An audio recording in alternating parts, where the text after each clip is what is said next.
Hello everybody and welcome back to what I'm still deeming as another episode of Microsoft Flight Simulator, as that is the purpose of what we are doing here. The goal here is to get you guys input and feedback on what I am deeming as the button box to control them all. I am designing something that I believe every flight sim enthusiast will want on their desk or in their cockpit and make things significantly easier for you as you go into your virtual experience and flight simulation world. Stick around to find out more and where this is headed. If you are interested in any of my tutorial guides for Microsoft Flight Simulator, or simply interested in supporting the channel, consider joining me on Patreon. Patreon subscribers level tier 2 and above have access to all of my guides, as well as any future guides that come down the road. Patreon link can be found in the description below.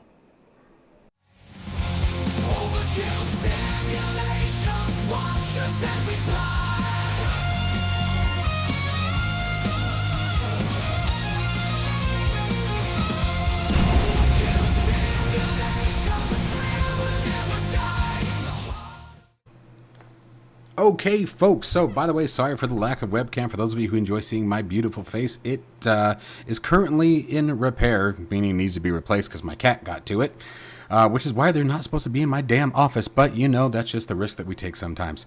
So, with just the beautiful surround and serenica peacefulness of my beautiful voice, here's where we're at. I am looking for you all's input.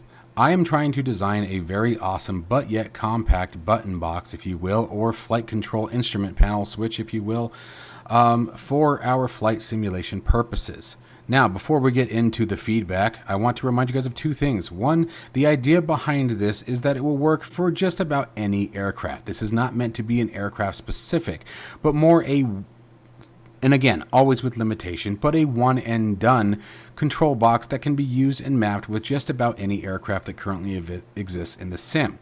I am focusing primarily on general aviation, given that there are far more GA aircraft than there are commercial aircraft, but with still the ability to integrate some of those commercial aspects to it. Probably not all, but you guys will get the gist as we start moving forward here. The idea is also to be supportive of multiple different instrument panel configurations, both for twin engine and single engine, and both for dual battery, dual alternate, dual avionics, and single avionic functionality. So, with that in mind, here's the kickers and where I'm limited to. First off, we are limited to 32 contacts total. For example, a switch with battery on and off, like we see here, okay? That is going to be one switch, okay? So with a 3-button switch, that's going to count as 2 switches, okay? So for example, our boost pump switches, those are going to take 2 slots. We have a total of 32 to use.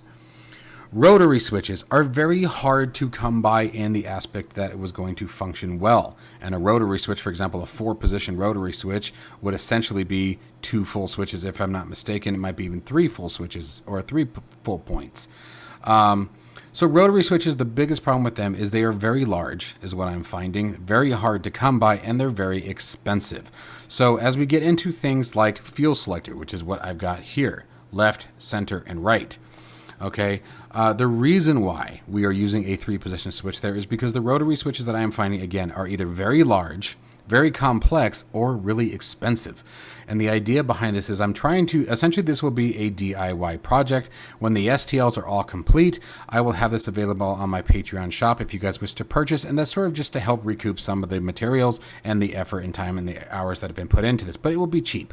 And it will also contain a full tutorial video step by step with documentation on how to replicate this, what parts to buy, and how to do it yourself. Especially if you have a 3D printer. If you don't have a 3D printer, there are multiple services that are available out there that you can pay some bit of money. Usually they're not very expensive, guys. In a lot of places, you may have somewhere that's even local that will print it there for you, and you just go and pick it up. But anyways, this box is not particularly large, guys. This bed is matched to my bed, which is 252 by 252 by 252 capability. So it's not like this is a massive piece.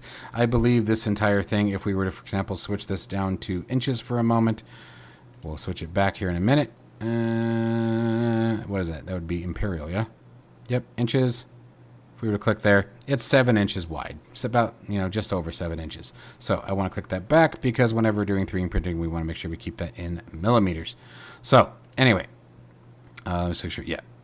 So with that in mind, and you guys understand now where I'm going with this and what my goal is behind this. I'm looking for y'all's feedback, because if I'm going to be making something for the community, and I do want to make this, I don't have the ability to support mass production. I wish I did, because this is something that I think I could market and I think would be cool. But for the interest of making this out for you guys and trying to get the most benefit out of it for everybody, here's what we have. You guys can probably read most of this. It's battery 1, battery 2, alternator 1, alternator 2, avionics 1 and 2. We have our pitot heat stall heater. I put engine heat instead of prop heat for a reason. If, again, trying to keep the ability to mirror multiple aircraft. So that's why it says engine heat. Again, that can be changed. Windshield lights. This is, I'm thinking cabin lights. And we're going to talk about external lights here in just a second. And I'm going to leave that up to you guys on how we want to do this. And then prop sync. Prop sync is another one that does need to be used quite often in any kind of dual engine aircraft. Usually you would activate that at cruise. Okay, so we have our fuel boost pumps, high, low. You have your 2 starter switches. No, we don't have a magneto switch, but my idea behind this is to teach people, especially if you use something like SPAD, is you can map it to where when you push the start switch, it will automatically kick over to start, and then when you release it, it will end at both. Okay, but we can configure that too. And then you have, again, our fuel tank selection for both left and right engines. The other thing that we have here, and we could set this as center tank, for example, or crossfeed in most situations, right? And then over here, this opens up quite a few areas. Now, between each of these, again, this is 1, 2, 3, 4, 5, 6, 12 switches total. Down here, you're going to have, so we went from 12, 14, 16, 18, 20, 21, and 22, which means I have 10 switches left, or 10 contacts, I should say, that I have left to play with on the board that I'm using. Now, we're not going to squeeze 10 switches in here. I think that will make it far too compact, although I suppose I could. If you guys want, we could go minor switches. There's also a bunch of small rocker switches that I can put here that would absolutely fit and not interfere with any of the other contacts. So if we wanted, we could put light switches under here if we wanted them to be rocker switches. I think that would be, there's even small toggle switches that we could use, but I'm looking for you all's opinion. I want to make something that people are going to find benefit of, not just for purchasing the STL and the designs on my Patreon site, but truly because I want this to be something that fits the needs that I think I'm not the only one who has. I am looking for the ability to be able to fly multiple aircraft and keep my hands and fingers off of the damn mouse and keyboard as often as possible, but something that's A, not going to break the bank. So far, total cost if you have your own 3D printer. I have printed one model of this so far, and I already have the hardware purchased for it. The circuit board that I'm using is $32, and again, I will have that as part of the equipment that's required when it's time, when I've completed that in the documentation. But it's $32 for the circuit board. But the beautiful part about the circuit board is that it comes with software that allows you to, so before anyone thinks it's too expensive, it's really not, because it comes with a software that makes this really awesome. In the software, you can also use encoders, which I was thinking about adding, and then we were going to get to that.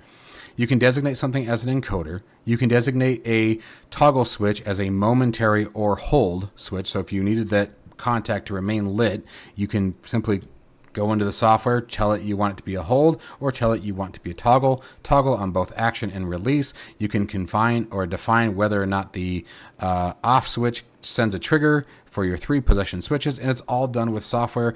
You don't have to use any kind of Arduino coding or anything like that. You don't have to know any coding. You don't have to put in any scripts. You assemble your boards, do your wiring, which you guys will find when I do the tutorial video is much simpler than you think. You activate the software, you designate what buttons do what, and it sends all of that programming to the board, and then you go off and you play your sim. No coding, no scripting required, so it takes a ton of the workload off and makes it far more accessible to people who aren't particularly experienced or maybe are nervous or just like me don't want to deal with it and want something that's very plug and play and easy to use, as time is a constraint for me almost on an everyday basis. So that's why we're spending the money on a $32 circuit board. So that's the first part. All switches and buttons that I currently have, and I have extra, by the way, I have spent a total of about $45, I believe, is what I determined it out to be. And again, I have extra, so I could probably realistically shave that down to, and once I get a final count, I will let you guys know, but probably realistically shave that down to about $30. So call it, we're $60 into it. If you already have the 3D printer, the filament, an entire roll of filament, I use Overture Turbo PLA on the A1 printer from Bamboo Labs. And it's about $12 for a full roll on Amazon. This thing takes nowhere close to a full roll, so I would say total filament cost for this print is about, I don't know, maybe $2, if that. And that comes with the backing plate that we can grab here and pull out. This is the overall design. I've designed the mounting points in a point where hopefully trees will not be required, although I haven't quite determined how I want to do the print yet. I would imagine I'm probably going to have to segregate these panels out from the rest of the unit and have them printed separately on their own. But we'll see how that all comes together when it's time. But so I hope you guys are really liking this idea. I hope that you are liking being a part of this idea. And I do request that you please join me on Patreon, or yes, Patreon, that too, but actually that's not what I meant. What I meant to say was Discord, but Patreon would be cool too. That would definitely help me.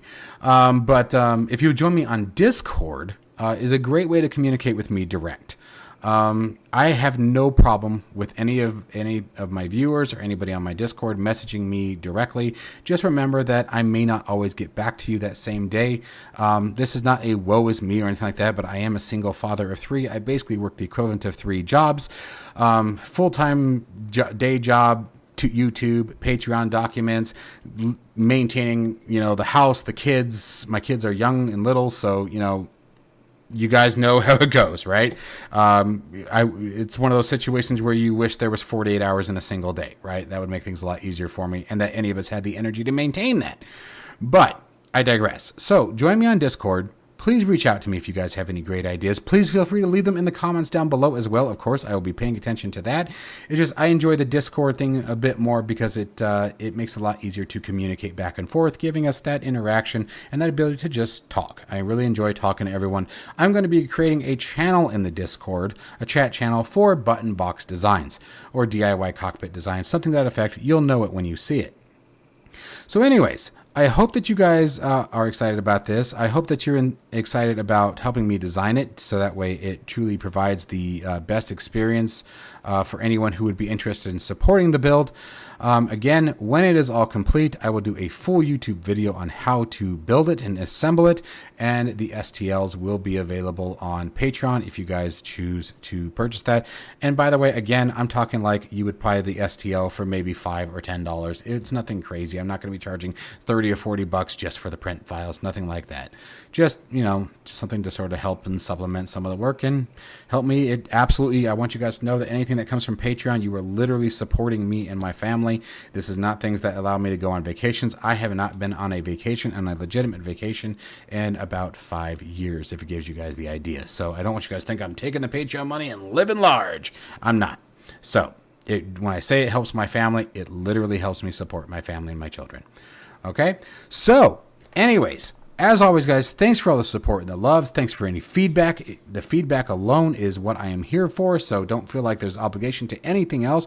I really just want to know what you guys think. Again, remember, encoders are an option. Rocker switches are an option. We're just limited by the size. You guys saw that the total width of this thing is about 7 inches. I think the total distance from here to here is about 3.5 inches. And we've already taken up half of that. So just here to keep that mental image in mind. But I was thinking we can do encoders with push on them as well. So for if we wanted to do, I was thinking as an option, there's altimeter pressure, heading mode or heading steering, altitude select, vertical speed select. We could go that route, or just make them put a bunch of encoders in here, or 4 encoders in here, I think is what that would be limited to. Encoders are another one that I think are 3 or 4 contacts a piece. I think it's 3 contacts a piece, and that's without the push. I think if we add the push, I think that's going to be the 4th contact. Okay, so with encoders, I think we could get away with 3 encoders. Is what I'd be able to do before we were out of circuit board room. Okay, and I don't want to add another circuit board because obviously that will dramatically increase the price, and I'm trying to keep that down because I want this to be accessible for everyone and something that everyone's interested in doing. All right, so let me know what you guys' thoughts. As always, folks, stay safe and healthy. Thanks for all the love and support. Love you guys. Talk to you soon.